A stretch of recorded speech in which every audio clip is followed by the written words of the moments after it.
Pagbasa mula sa mga gawa ng mga apostol. Nais matiyak ng pinuno kung ano nga ang paratang ng mga Hudyo laban kay Pablo.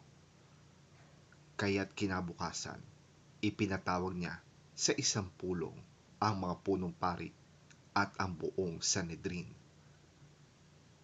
Pinakalagan naman niya si Pablo at iniharap sa kanila.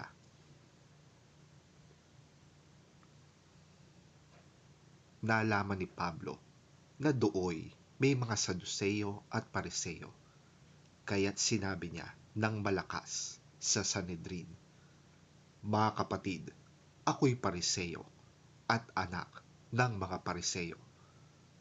At dahil sa pag-asa kong muling mabubuhay ang mga patay, kaya ako'y nililitis ngayon." Nang masabi ito ni Pablo, nagtalo-talo ang mga Pariseo at ang mga Saduseyo at nahati ang kapulungan.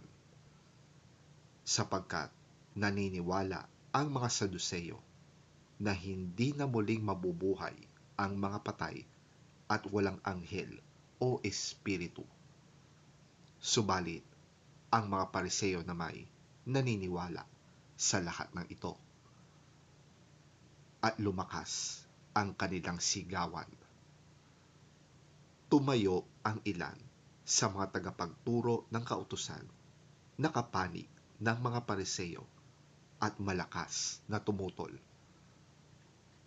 Wala kaming makitang pagkakasala sa taong ito. Anong malay natin? Baka nga kinausap siya ng isang espiritu o isang anghel.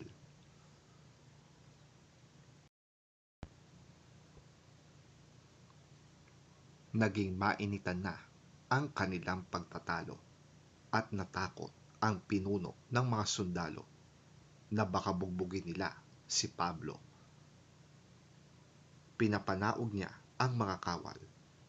Ipinakuha si Pablo at ipinapasok muli sa himpilan.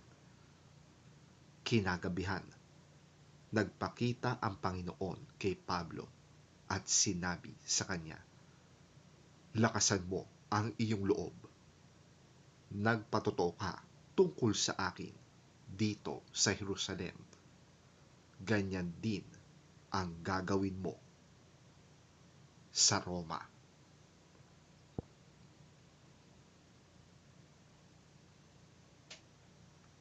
Ang salita ng Diyos. Salamat sa Diyos.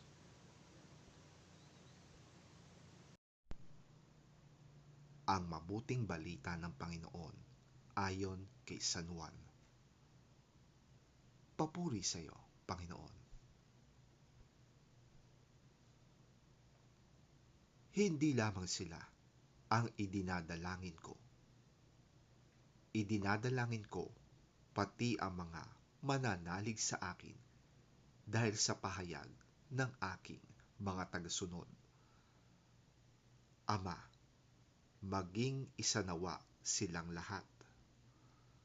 Kung paanong ikaw ay nasa akin at ako'y nasa iyo, gayon din naman, maging isa nawa sila sa atin, upang ang mga tao sa daigdig ay maniwala na ikaw ang nagsugo sa akin. Ibinigay ko na sa kanila ang karangalang ibinigay mo sa akin upang sila'y ganap na maging isa, tulad mo at ako na iisa. Ako'y nasa kanila at ikaw ay nasa akin, upang lubusan silang maging isa. Dahil dito, makikilala ng mga tao sa daigdig na isinugo mo ako at sila'y minamahal mo, katulad ng pagmamahal mo sa akin.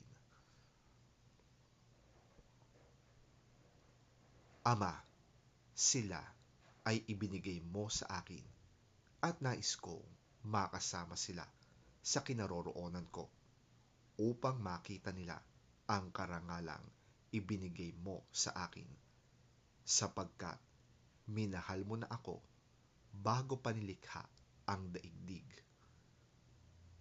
Mapagmahal na Ama, hindi ka kilala ng mga tao sa daigdig, ngunit kilala kita at alam rin ng mga ibinigay mo sa akin na ikaw ang nagsugo sa akin. Ipinakilala na kita sa kanila at patuloy kitang ipapakilala upang ang pagmamahal mo sa akin ay manatili sa kanila at ako ay manatili rin sa kanila.